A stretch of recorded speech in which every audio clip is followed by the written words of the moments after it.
Hey, greetings, everybody. I'm Norman Solomon. I'm National Director of RootsAction.org. And on behalf of the Bernie Delegates Network, I'm really glad to welcome you to this gathering. Through the miracles of digital technology, we can talk about the Ukraine crisis in real time, which is a real serious crisis and becoming more so as the days go by. The Bernie Delegates Network is sponsored by Our Revolution, Progressive Democrats of America, and RootsAction.org. And we've been proceeding for the last few years to do national networking on behalf of progressive causes. As we gather tonight, the news continues to be ominous from the region of the world, including Ukraine. During our discussions here, we're going to, after the presentations, ask for your questions, and the speakers will be then responding to them. Please type them in at the button at the bottom of your screen. It'll say Q&A, and look forward to your questions. Also, of course, there's the separate chat, which is not for questions, but for communication and sharing of information. And really, our gathering now is about information and action. There's so much that we need to learn about the current crisis, and also there's so much we need to do. Briefly, we're going to be hearing from representatives of the three organizations I mentioned. And first, I'd like to introduce Hal Ginsberg. He's one of Our Revolution's two national organizing coordinators, a former trial lawyer and longtime activist. So Hal, take it away. Thank you so much, Norman. And first, let me say what an honor it is for me to be speaking on such a distinguished panel. It took Tolstoy 1,000 pages to write about a previous conflict between Russia and a Western empire. I get 2 minutes. I'll do my best for Our Revolution, a people-powered, grassroots-funded progressive organization. It is morally reprehensible for the U.S. to threaten war with Russia over Ukraine. Ukraine has no strategic or defensive value to the United States. Its right-wing government has no claim to moral superiority over Putin's. On an international scale, the toll that 2 decades of nearly continuous American military aggression has taken is mind-boggling. Trillions of dollars gone, hundreds of thousands, perhaps millions dead, many millions of people more displaced, and we are, if anything, less safe as a result. Militarism is an intersectional pathology. It vacuums up resources that could end poverty and ease the transition to clean, green energy. It sucks at our soul as Abu Ghraib and Guantanamo inure us to torture and cruelty. A study by the University of Minnesota concluded that Clinton lost Pennsylvania, Michigan, and Wisconsin in 2016 because Gold and Silver Star families were sick of endless war and voted disproportionately for Trump. We need a vibrant, nonpartisan, pro-peace movement, but building and maintaining one in these hyper-partisan days of Fox and MSNBC and the New York Times and the Washington Post, media hawks, all seems impossible. The liberal protesters against W's wars mostly went home when Barack Obama became president and stayed home after Obama embarked on military adventures of his own. Nevertheless, at Our Revolution, we recognize the imperative of promoting nonviolent solutions to the world's problems, and we pledge to work with all here to do so. Thank you again for your time. Thanks very much, Hal. Our next speaker is Alan Minsky, Executive Director of Progressive Democrats of America.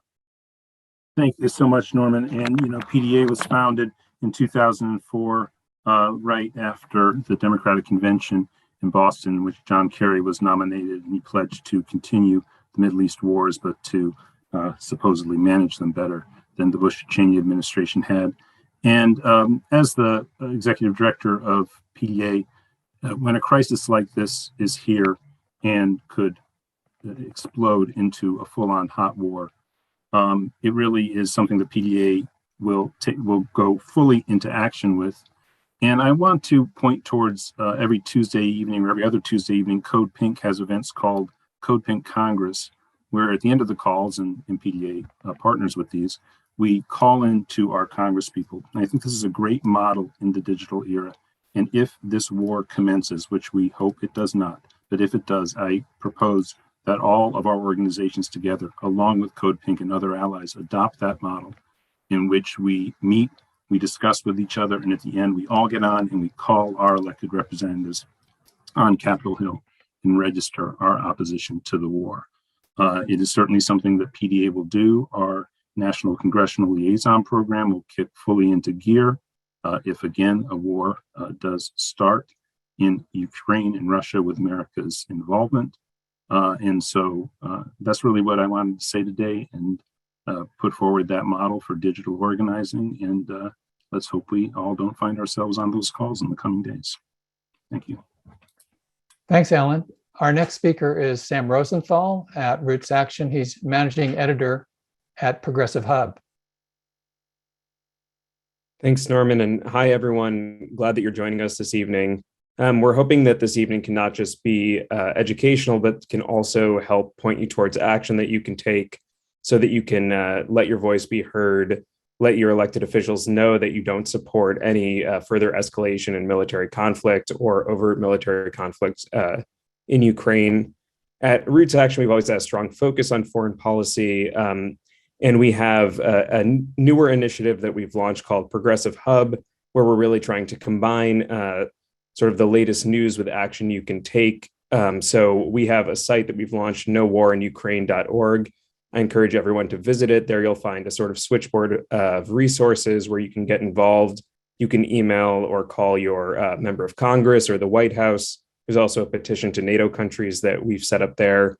We also have a social media toolkit if you want to share suggested tweets or images on Facebook or Instagram. So you can let your voice be heard that way. And then finally, we have some articles we've posted about the Ukraine crisis there, where you can learn more about how this buildup started and where we are now. So encourage you to visit nowarinUkraine.org. I'll put the URL in the chat as well. And then finally, just while we're on the topic of Progressive Hub, we do try to post a wide variety of stories of progressive actions that are relevant to this community. So please reach out to editor@progressivehub.net if you have any questions or tips, or you want to see more stories on a particular subject from us. So we hope that you visit and let us know your thoughts there. So thanks everyone for being here, and I'll pass it back to Norman. Hey, thanks, Sam. Our first featured speaker is David Gibbs. Professor Gibbs is a historian. He's a professor of history at the University of Arizona and author of the book First Do No Harm, about intervention in Yugoslavia. Professor Gibbs.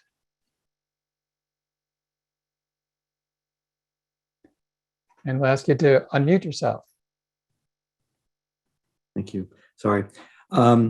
In the ongoing conflict between the U.S. and Russia, the central issue has always been the North Atlantic Treaty Organization. And the specific issue is, of course, that the United States insists that it will at some point incorporate Ukraine into NATO as a NATO member and U.S. ally, with the possibility of eventually having U.S. bases in the Ukraine. Russia insists that that will never happen. And there are other issues clearly in the Ukraine, but NATO is the central issue, the main sticking point. Now, it is, of course, true that Vladimir Putin has a very poor human rights record, but it's nevertheless a fact that he does have a legitimate grievance with regard to NATO, in the sense that, the Ukraine is on Russia's borders, and the United States is the leading power in NATO and is a obviously hostile country towards Russia. And one has to ask the obvious counterfactual of what would the US do if Russia were planning an alliance with Mexico? And everybody knows the US would find that unacceptable. And Russia feels exactly the same way about NATO. It has to also be emphasized that Russia has a longstanding grievance against NATO going back to the year 1990. The history really is very important here, certainly important to the Russians, and it's important we know about it. Specifically, at that time, the Cold War was effectively ended, and the US Secretary of State assured the Russian leader, Mikhail Gorbachev, that NATO would not expand, quote, 1 inch to the east, all right? This was not an informal. Now, many US officials have tried to downplay this and insisted it was a casual comment. It was not a casual comment. George Washington University's National Security Archive has made a lot of the documents available, publicly available on this issue. You can find it at the National Security Archive website. And these documents leave no doubt that the American assurances to Gorbachev were made multiple times at multiple levels, not only by American officials, but also German officials, and that this was part of a quid pro quo, that the United States would agree not to expand NATO, and in exchange, the Soviet Union, it was then the Soviet Union, of course, would agree to allow the reunification of Germany. Germany was at the time about to reunify. East would join West, and it required Russian approbation at the UN Security Council, where Russia, the Soviet Union, had a veto. The Soviet Union agreed, as part of this deal, to drop its objections to German reunification. And, they did not vote against it. Germany was reunified. And we now know from the declassified documents the entire time that this was happening, the United States was planning to basically expand into Eastern Europe. And it does look from the declassified documents like there was a measure of bad faith on the part of the United States. In any case, American intentions aside from this, the United States did, of course, expand NATO. It began incorporating first the Czech Republic, Hungary, and Poland as full NATO members in 1999, and then began fully expanding into most, not quite all, of the countries of Eastern Europe, again, totally in violation of this agreement. It also expanded into former Soviet states, Latvia, Lithuania, and Estonia, again, in violation of this agreement, okay? And, there really can't be any real doubt about the significance of this violation. The Russians do see this as a fundamental betrayal. And I think it did reflect a basic attitude in the United States that, the United States is a superpower, was and is a superpower, and it sees it as its right to violate agreements when it sees fit to do so. Abiding by agreements is for lesser states. That has always been the United States' position. It should come as no surprise that the Russians don't see it this way and see this as a violation of a fundamental promise, an agreement. Russia fulfilled its side of the bargain, allowed Germany to reunify, and the US promptly violated the agreement. And that's what happened, all right? And again, the counterfactual would be if Russia violated an agreement with the United States, everybody knows the US reaction would be one of furious anger. And Russia has the right to feel that way. This is a basic issue here, and a fundamental one in which, by reasonable standard, America would have to be considered to be in the wrong because of this agreement that the US violated. There have been other US provocations against Russia. Well, in the first place, let me note that during the 1990s, Russia was not a threat to anybody.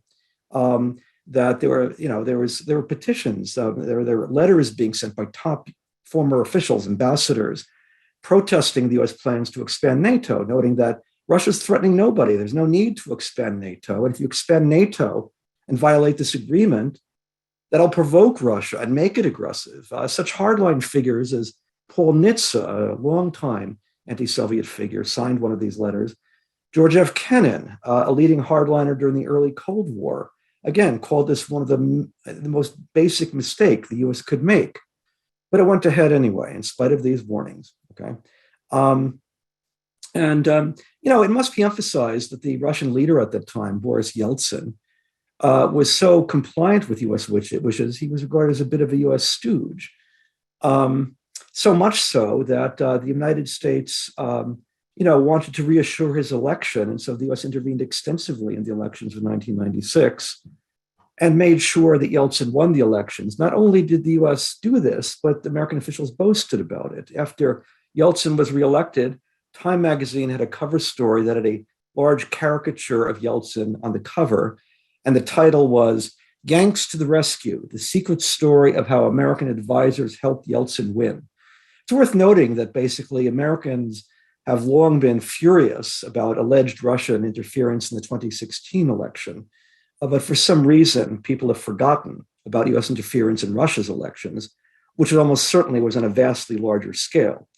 there's been extensive US interference in elections in Russia and also in the Ukraine through the National Endowment for Democracy. And for some reason, again, the United States sees it as its right to interfere in other countries' elections. When the US does it, it's virtuous. If other countries do it, obviously, it's not so virtuous. Again, it should come as no surprise that this is another grievance Russia has had, especially since Boris Yeltsin was a deeply unpopular leader. He presided over collapse of the economy of monumental proportions. He actually had a much worse human rights record than Putin. When the parliament of Russia refused to obey his diktat, he sent tanks to the parliament and bombarded it, and he still received US support. So the US record in Russia has hardly been especially moral by any reasonable standard. And again, this is a long-standing, Russian objection. The key issue here in terms of the recent crisis in the Ukraine was the 2014 overthrow of the elected government of the Ukraine by a large uprising. The Ukraine, by the way, is a very divided country in terms of how they view Russia and how they view the West. And the overthrow of the pro-Russian or leaning towards Russia government of Viktor Yanukovych clearly was supported by the United States. We have clear evidence that the State Department official Victoria Nuland was helping to orchestrate or at least play some role in facilitating this coup. Again, this is something that was unnecessary and played a major role in precipitating the current crisis. Russia is not to be excused for things like annexing the Crimea and so on, but this came after the US helped overthrow the government, which really had, and the chronology here is very significant. In any case, I want to emphasize that it's not, people see kind of this hyper-aggressive Russia and America acting as if it has a halo over its head. And the halo, I can assure you, is not there with regard to the United States. It's based on the history. In any case, the United States will probably never be able to regain Russian trust. And again, it has to be emphasized, the American conflict here is not just with Putin, but with the Russian people, because Putin is actually a very popular leader. Indeed, in the 20th century, the 21st century, I should say, he's been one of the most popular leaders in the world in his own country. And so I think basically a kind of friendship with Russia is really not a possibility anymore, but we can reduce tensions, and that's what we should do. The key Russian objection here is that they want a firm promise that the United States will not incorporate the Ukraine into NATO.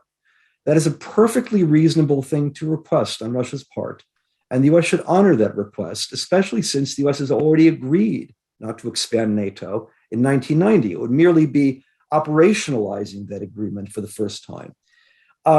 And so I think that clearly needs to be done. In all probability, if that agreement were made, there's a very good chance the crisis in the Ukraine could be diffused.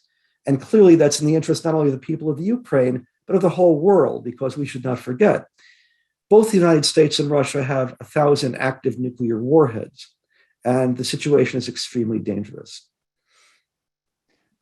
Thank you, David Gibbs.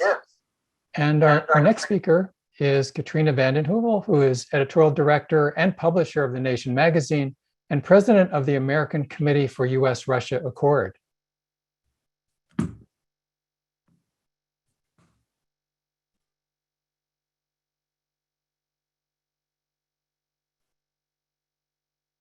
And Katrina, I'll ask you to unmute. Oh, I just wanted to thank PDA, Roots Action, Our Revolution, and to those who are joining. Clearly, this is a moment of crisis when people want to know what actions they could take and the history. And David, thank you for the history of NATO and other issues. I think we have to do everything we can to avert this destructive war. It's been a civil war. As David said, Ukraine is deeply divided between East and West. It's become a proxy war. It's now a geopolitical proxy war with grave danger for Ukrainians, for Russians, for the world. And I think what has been, there's a glimmer of hope, it seems to me, in these last days, though I may be wrong. Norman just told us that Americans are being evacuated from, I would imagine, a western part. But there have been diplomatic actions. And there has been an energizing of diplomacy. We're not used to diplomacy in this country in many ways because our foreign policy has been so militarized. And to some extent, that is the result of NATO, because David didn't just, there's not just the counterfactual of NATO not expanding. There was an offer in 1990 for a brief moment, the idea of perhaps, though not the greatest institution, but the EU or another institution, the Organization for Security and Cooperation in Europe, pan-European, non-militarized force, which Gorbachev spoke a lot about in our common European home. But on offer right now, the hawks, as we know, ascend in times of Cold War, and those in Washington will call this appeasement. They do false, wrong Munich analogies, when in fact, the real danger is analogy to World War I, because I think that's the real danger. But there is something called the Minsk II Accords. There was a Minsk I in 2015 that was endorsed by the UN and the EU, which was agreed to by the four parties, Ukraine, Russia, France, and Germany. There were three different leaders at that time than there are today. Today, there's a new president of France, Macron, the chancellor of Germany, not Merkel, and the president of Ukraine is Zelensky, not the chocolate oligarch Poroshenko. But I do think it didn't last because there wasn't enough investment at that time. And there was a timing detail about would the Russian separatists leave before the borders were secure and Ukraine wasn't abiding by it. But the accords, in essence, would demilitarize the eastern part of Ukraine, the Donbas region, and guarantee meaningful political autonomy to the region while retaining Ukrainian sovereignty over the area and its borders. The key thing, and I think David alluded to this, is there is on discussion also the non-aligned nature of Ukraine, which would mean it doesn't enter NATO. It would be, there might be a moratorium, 15, 20, 30 years before Ukraine would enter. But what's delusional is that according to NATO's very own charter, Ukraine could not join today because of the territorial disintegrity and the border situation. But I do think this is promising. There is a meeting February 10th in Berlin, the second meeting after an 8-hour marathon meeting 2-3 weeks ago. And you do have different leaders. I mean, Macron is channeling de Gaulle, which is an independent stance, certainly was independent toward the United States in 1966 when de Gaulle kicked NATO out of Paris into Brussels. The new German government sent helmets to Ukraine, and a Ukrainian right-wing nationalist said, what are they going to do next, send pillows? So I think there, and Zelensky ran as an anti-war candidate, the problem with Zelensky is he may not be his own man because the right-wing extremist nationalist forces around him have been empowered by the US and have a power in their own small constituency, but they are powerful. But he too has lamented the endless talk of imminent in DC and other places as harmful to the Ukrainian economy. So I think that's hopeful. I do think we have to support that. I do think the danger right now is, yes, sending troops to ring around Ukraine and Eastern Europe. But the real danger, I fear, is the continual sending of weapons. Bill Hartung has estimated about 3 billion or more weapons to Ukraine, inside Ukraine. And we don't know how many special ops advisors there are because they have to help train and work with the American European equipment. The miscalculation there, what if a US special ops person is on the front lines and is wounded, killed, is very, very ominous. So that's, and by the way, talking about action, if US troops are sent into battle, last I checked with our Constitution, there should be a war powers resolution. And that's something I think members of the Progressive Caucus are thinking about. Let me just say a word about sanctions. You know, we overuse sanctions and often they hit the most vulnerable people. Russian economy has a 650 billion reserve. It has, over these last years, been sanctioned so often that it's more prepared. And I've seen Russians blame America, and it rallies people around someone I have no brief for, Putin, but it rallies people around Putin and the government. Norman asked me to say 1.5 minutes about Moscow. Putin, by the way, is not alone. He has his own blob. He has right-wing forces. Most interesting, though, and this is sometimes in Moscow, there's a buzz about an article. General Ivashov published in it's the former general's meeting place, a newsletter appealing to Putin not to start a war. And this was signed by various generals and lieutenants. I have the link in Russian. I can put it in the chat. This is an interesting possibility that you have a third force in the military and in the military sphere, understanding how dangerous a war would be and wanting to find a way to pull out the separatist forces in the Donbass, who are more hot-headed in a way than those inside Russia. The mood in Moscow, for the most part, and this is Moscow, is not similar to 2014 in Crimea, when there was a kind of patriotic upsurge, and Putin knew he would be more popular as a result of that, however despised in the international community. It's very sober. There's lots on TV about COVID, about pension cuts, about day-to-day issues.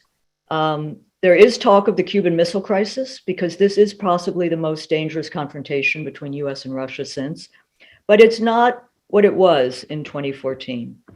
So I think there's room. We've just exited from Afghanistan. We're really going to develop a Ukrainian insurgency, really?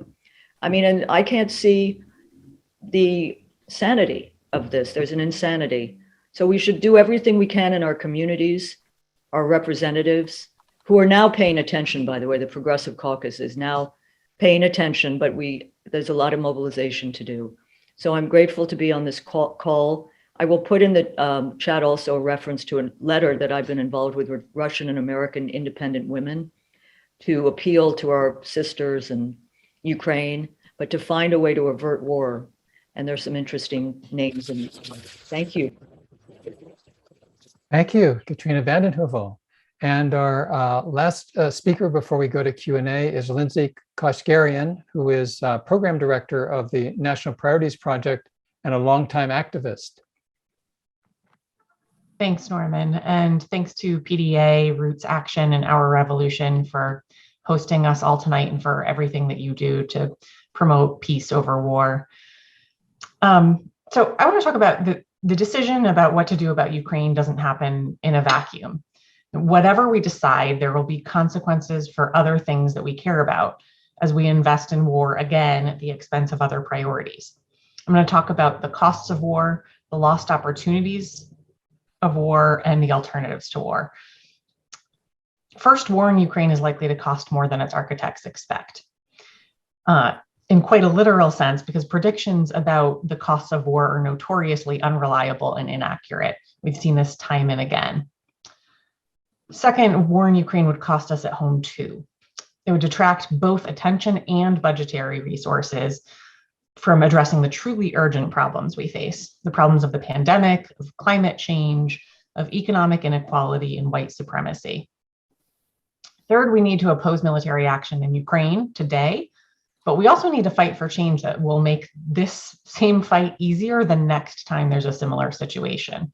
We need to fight for more investment in diplomacy, which is chronically underfunded and underused, and less investment in the military, which is continually overfunded and overused.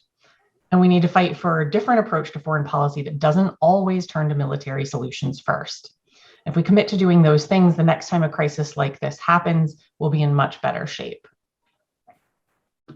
So first, war always costs more than planned. The war on terror cost $2 trillion just on the battlefield. All told, if you add in caring for veterans, paying for the war debt, the domestic part of the war on terror, it costs at least $9 trillion. For context, for that amount of money, $9 trillion could pay to convert the US electrical grid for the entire country to renewable sources two times over. We could have done that over the last 20 years instead of going to war. Of course, if the US were to get involved in the Ukraine crisis or even maintain the level of involvement that we have right now with weapons transfers and some training,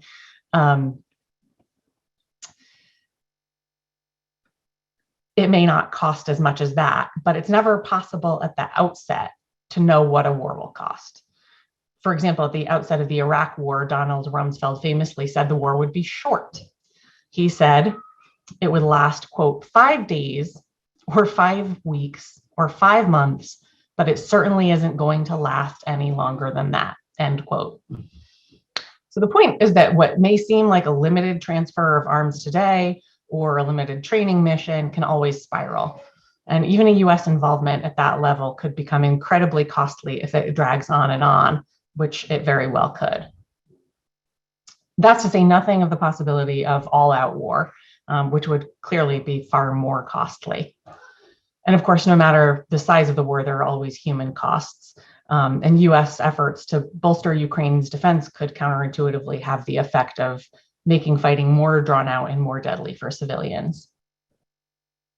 Today, the face-off in Ukraine is already leading members of Congress of both parties to call for new military spending. The budget is already likely to be $778 billion or more for fiscal year 2022 for the military. That's 4 times the annual spending that Joe Manchin killed under the Build Back Better plan. The more involved with this the US gets, the more money the hawks will demand. And they are fully aware that budget increases depend on hyping threats just like this. Second, there's the effect that all this war has on our domestic priorities. Turns out that foreign policy and domestic policy aren't actually separate after all. One way this happens is through what you might call a collateral damage of the budget.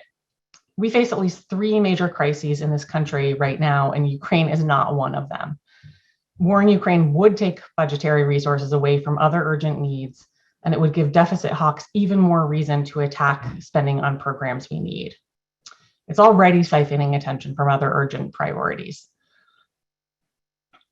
People in this country face serious threats. Our pandemic deaths just topped 900,000. There's a daily toll still that's nearly as high as the toll of 9/11 every single day. And last year, 1 in 3 Americans experienced a severe weather event. And we know that climate change is only going to make this worse.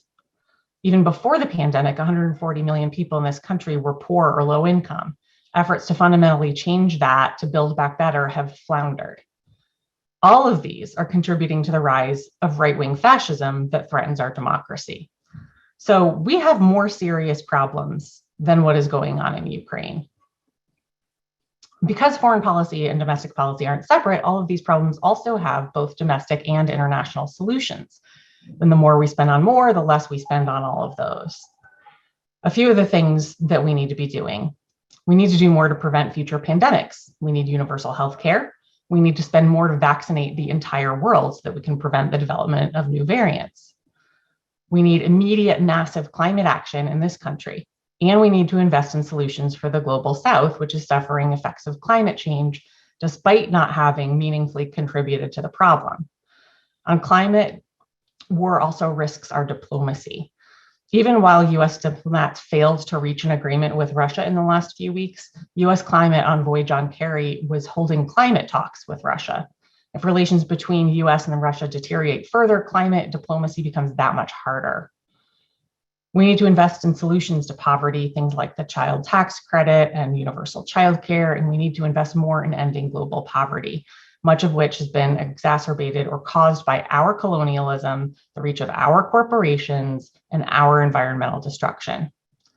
There's also the fact that war always comes home in the form of persecution of anyone we identify with the enemy. In the war on terror, that meant Islamophobia. In the new Cold War, now taking shape with China, it looks like growing racist sentiment against anyone who appears to be of Asian descent in this country. During the original Cold War, there was persecution of anyone deemed to have communist sympathies. And it's not hard to imagine that if this situation with Ukraine continues to deteriorate and the US gets more involved with war, that there will be profiling and investigations of immigrants, academics, and anybody else with perceived ties to Russia. Third, we need to invest in diplomacy and adopt a progressive foreign policy so that we don't continue to face endless war. Katrina talked about diplomacy, and this administration has talked about a foreign policy based on diplomacy. But the truth is that our diplomacy has atrophied in this country, not just because of Trump, not just because of the hollowing out of the foreign service that's happened, although that certainly contributed. But even before the Trump years, we were spending $22 on the military for every $1 we spent on diplomacy. So we haven't invested enough in diplomacy. And diplomacy actually is often an afterthought. The US continues to hold itself above and apart from international institutions and international law. And as long as we do that, we're not going to be credible in diplomatic situations, and we are not going to be prioritizing diplomacy. So we have to change this so that we can be better positioned to stop things like war in Ukraine. And I want to say that as a first step on this path, Representative Pramila Jayapal and Representative Barbara Lee have introduced a resolution for a progressive foreign policy that would be based on diplomacy and turn away from our focus on war and force as solutions to problems. So I would ask everyone on this call to support that resolution. If you have a member of Congress who has already co-sponsored it, thank them. And if you have a member of Congress who has not, ask them to.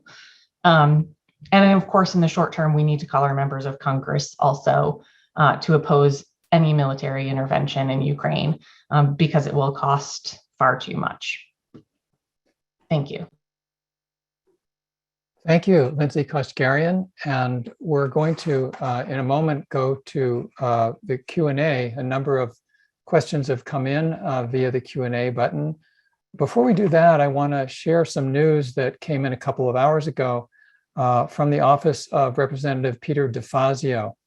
He's begun with one colleague to circulate a Dear Colleague letter to members of the House calling on a letter to be signed by members to President Biden, insisting that there be adherence to the War Powers Resolution of 1973, which you may remember is a resolution that all too many presidents have loved to ignore. However, it's a very important resolution. If a number of, or hopefully many, members of Congress sign that letter that's being circulated now, it could have a real impact. The letter is very cogent, it's tight, it makes a good argument. It insists that Congress be consulted rather than Biden escalate militarily in this crisis. Everybody on this Zoom call, and we have about 250 activists here, if we run with this in the next few days, by the deadline, which is close of business next Tuesday, we could generate many, many, many thousands of constituent contacts to members of the House, urging them to sign the DeFazio letter before it goes on to Biden. I know at Roots Action, we're going to be reaching out to our supporters online Monday morning to urge all of them to contact as constituents their members of Congress, and it's a real opportunity. So everybody here, I would encourage you, if you're part of an organization and can mobilize, contact Peter DeFazio's office in DC. If Roots Action's email blast on Monday is useful and our action page, please do make use of it. I think this is a real opportunity. We have a number of questions. I'll start with this one. There's a query about what's called Bernie Sanders' proposal in response to this crisis, and it might be referring to his article in The Guardian yesterday.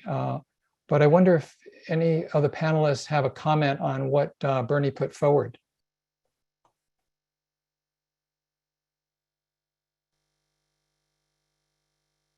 Bernie makes the case very powerfully. It was in The Guardian, but he also introduced it on the floor today, I believe, that the war, we must do anything to avoid an enormously destructive war in Ukraine.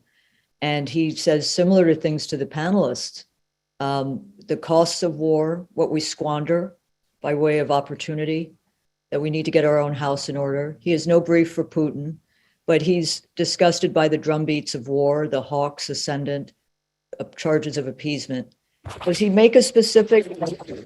I don't think he makes a specific call except to do everything possible to avert a war, a destructive war, and begin arms control. Which has been unraveled in the last decades because the ABM was discarded by President W. But in any case, Bernie also has, I think, Bernie Sanders has a smart point that it's the corruption within each country, this idea of authoritarian versus democratic, which President Biden is trying to present. He had a conference, as some of the listeners remember, about we're the democratic beacon and we're going to face down authoritarian countries. And that was the day when the voting rights resolution, I think, couldn't get through Congress. So I'm just pointing out we have to do a lot, as Lindsay said and David, to get our own house in order, it seems to me, before preaching democracy. And Bernie speaks to that. There's a question about the DeFazio letter and where's the link. As of now, as far as I know, there is no link. It's just been launched as a Dear Colleague letter. So it's really going to be up to us to take the initiative to contact Peter DeFazio's office. And they're very responsive.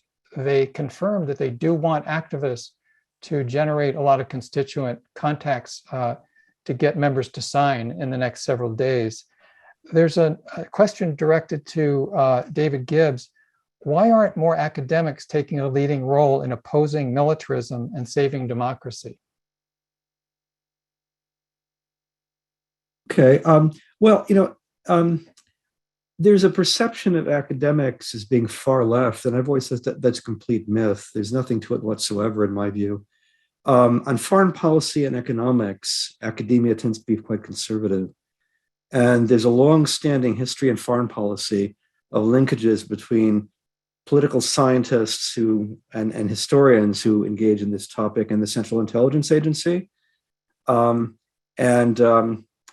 other elements of the national security establishment. So you might say there's a systematic conflict of interest there. And generally speaking, the same biases one sees in the mainstream media, in the New York Times, the Washington Post, et cetera, that tend to echo whatever the official policy happens to be. That's true in academia as well. I think more generally, I would say that, having been around for a while, I'm 63 years old, I do remember when the left was much more consistently anti-war. And it does seem anti-war has gone out of fashion on the left. I think that's a very unfortunate thing, and we're seeing the consequences. Now, the Bernie Sanders campaign was quite path-breaking on domestic politics and deserves a lot of credit for that. Honestly, I found it somewhat weaker in foreign policy, and there was less of a clear stand against militarism and interventionism. So I think that generally speaking, the whole anti-war and peace movement has, if not moribund, has been, exhausted, shall we say. And there's very little of that in academia. So one shouldn't have misperceptions. I was going to say, I think it's generational as well. I think there's a generation that grew up with Bosnia and not Vietnam. That's right. Then there's the Iraq War, of course, which, many liberal progressive places did not support, in fact, enabled and facilitated. But there is a new group called the Quincy Institute, which Andrew Bacevich, and there's some very good scholars involved. And I think there has to be a renewal of a long strand, but never as successful as neoliberal intervention or neocon intervention, but the school of restraint of a Reinhold Niebuhr who's, understands that humility, not triumphalism, should be America's way, and dialogue. So I think there's a renewal, and there's also on campuses now the John Quincy Adams Society. And I think in this country, there's an awareness of the militarism in the world that is creeping into cities, the anti-Asian violence from the anti-China policies. So there's a little more sense of foreign and domestic, the intersection. As Lindsay said, I mean, how do we have a truly healthy domestic politics when we're looting our treasury? And imperialism, militarism abroad, they're connected. You can't have a true democracy, it seems to me, with military misadventures.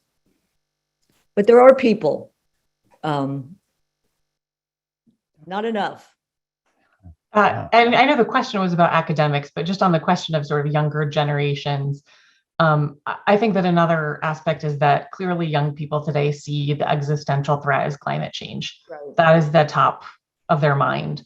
But I think that lots of young people who are in movements understand the links between climate change and militarism, and there are many, and they understand that anti-militarism has to be part of a just climate solution. And I think making those connections is really key to broadening and strengthening the peace movement, like Katrina and David were talking about. There's a question about Antony Blinken regarding his credentials or shortage of credentials as a diplomat, and how much of a important factor might that be? He has credentials, and I don't want to be snarky. His father was ambassador to Hungary, and I spoke once in a group where Ambassador Blinken, Donald, was, and I spoke out against NATO, and he read me the Riot Act for about half an hour. He's deeply pro-NATO. And Blinken was by Biden's side at every stage, I think, in the last few years.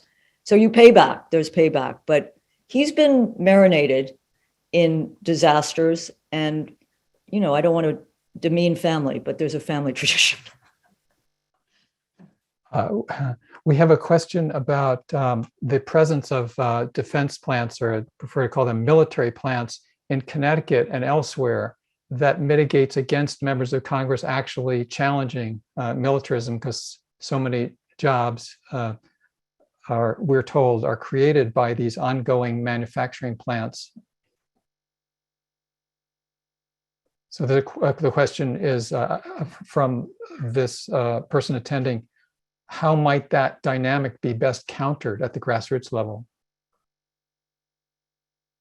I think one of the things that needs to be emphasized is, as Lindsay has hammered away at, is of course the way in which this produces austerity at the domestic level by diverting monies away from domestic programs. I would just add one more thing to that.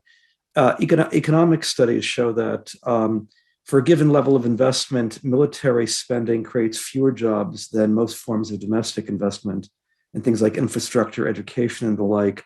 And so the overall effect of military spending lowers living standards effectively for most people.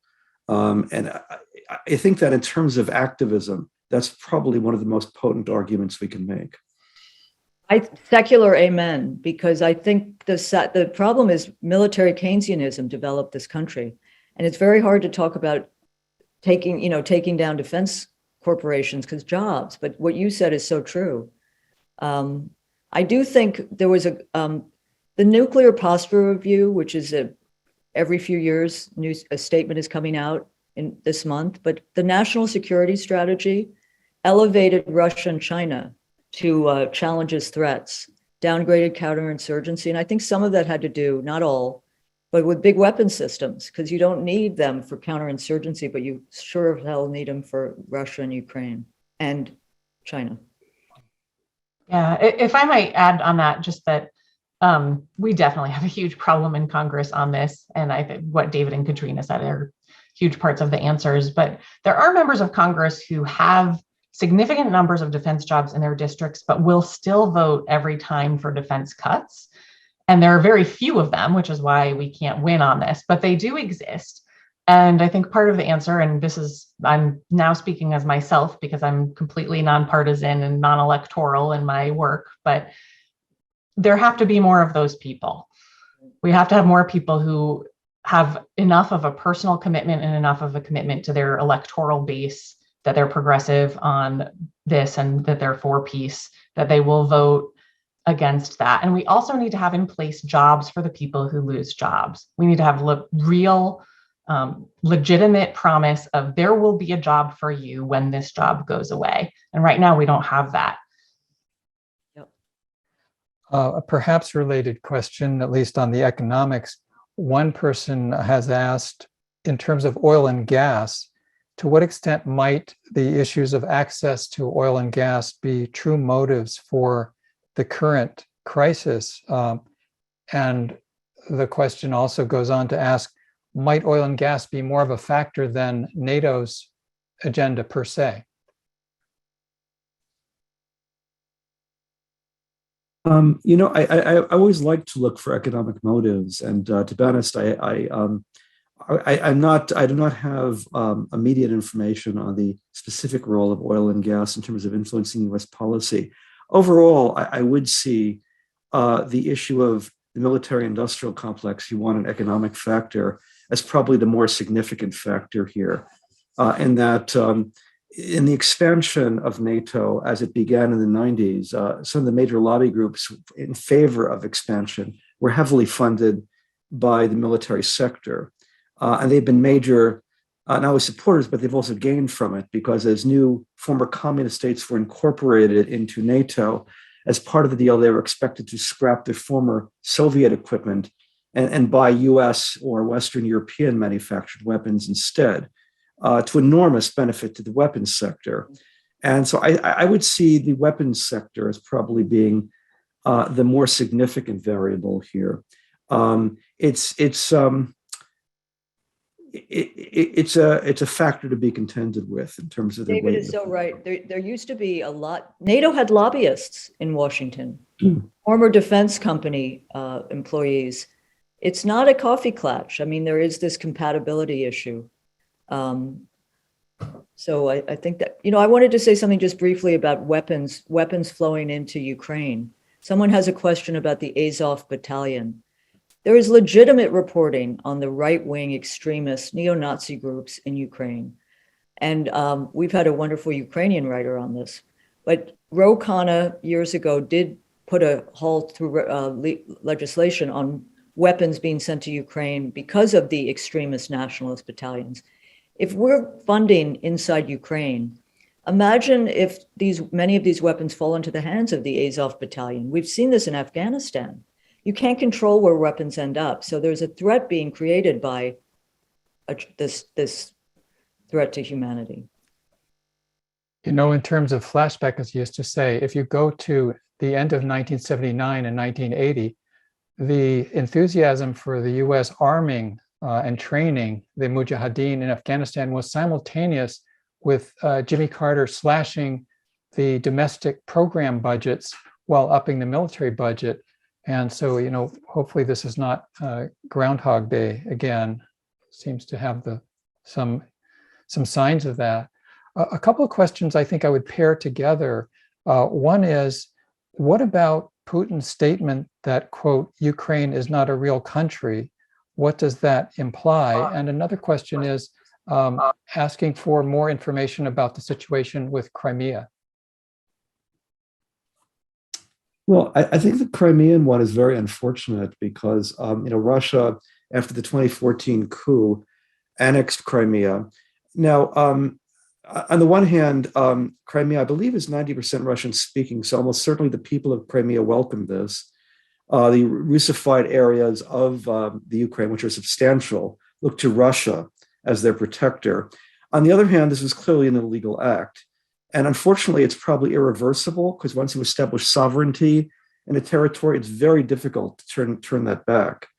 Countries almost never relinquish sovereignty once they establish it. It's very hard to imagine a circumstance in which this can be negotiated backwards. And that's going to be a long-standing problem. And it's very unfortunate this was done. Putin has made statements about, Ukraine is an artificial country. I assume what he's referencing is the division between the center and west of the Ukraine, which are Ukrainian-speaking and anti-Russian, pro-Western, and eastern and southern Ukraine, which are Russified and pro-Russian. It's a deeply divided country, really. One doesn't hear about this in the media, but it's nevertheless a fact. And the Donbass, for example, is overwhelmingly Russian-speaking as well.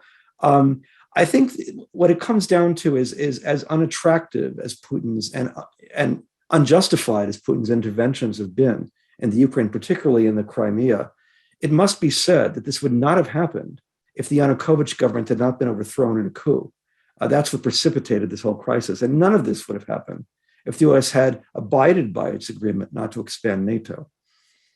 I wanted to, someone raised an important point. What we've lost sight of, and it's not tomorrow, and I don't mean to be utopian, I think this is realistic, that we aim for a new security architecture in Europe. And I think part of that is finding a way to deal with the, quote, frozen conflicts. Crimea did have a referendum, as I recall, but if there was more trust, which there isn't, and I'm not sure David is right. I mean, there won't be friendship. Should be partnership on key priorities. But you could see, there are many frozen conflicts in this world, but you could see referenda, popular elections overseen by a UN, or some institution. But there's no question that, Crimea was given by Khrushchev. People think he was in a drunken birthday mood and he gave it back to Ukraine. And it was part of Ukraine for, less time than our country is, I don't know, but it is an issue. And when people say it's unique, I would simply add, I don't think so, because you have Western Sahara, you have the Sudan, you have what happened in Iraq. But still, it's not to be commended as a way to do international relations. We have time, I think, for one more question, and that has to do with the rapprochement, apparently, between the leadership of China and Russia. What does that portend? And I would tack a second part onto this. What are the implications of this crisis in terms of the risk of nuclear war? So it's sort of a double subject question. The best thing that came out of Geneva was there was some attempt to start nuclear arms talks. But Norman, the arms control scaffolding has been unraveled since the United States took the first step in 2002 and abolished the ABM, the anti-ballistic missile system, which is the foundation of arms control. But, the steps are small, but one hopes they continue. But it's something like this crisis reminds us of how far we have to go, that there's still many nukes, and there are nukes that many scientists and esteemed people like William Perry, Defense Secretary in Clinton, like ICBMs. You and Daniel Ellsberg pointed out that they're counterproductive. And there's been no first use pledge and no first use pledge and no trigger alert movement. So those are promises broken by President Biden at a minimum. I suppose in terms of Russia and China, I would add that to some extent, the sort of anti-US hostility by these countries in general has been created by the United States, in the sense that if you look at the US record in the 1990s, the general perception in the US was the need to almost look for enemies. When looks carefully at the declassified documents, that's the strong impression one gets. The US didn't have an enemy. They were, of course, celebratory that won the Cold War, but the Cold War had been the operating principle on which everything was based. And when that was over, the US seemed to long for an enemy, and it shouldn't come as a great surprise. They found not one, but two, in the form of both Russia and China. None of this benefits security for anybody. I think this is about American prestige and a justification for the military budget and for hundreds of bases and so on. But it should be clear on this. NATO has nothing to do with security. It's been a insecurity generating machine and nothing else. Paradoxically, it manages the very crises it helped create. That's right. NATO at this moment, which is. I suppose that's a form of efficiency, to create crises that are self-justifying. So as we wrap up, I'd love to ask Lindsay, Katrina, David, if you might each take a minute or two and just sort of sum up, or anything you might want to add before we adjourn.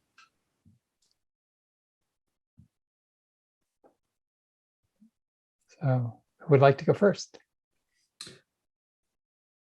Okay, I'll go first. I guess, I don't have very much to add, except that the first priority here of all should be, as I said, a firm U.S. promise not to expand the Ukraine, and not to expand NATO into the Ukraine, and not to expand it any further at all. For example, not incorporating Georgia, which is another Russian objection.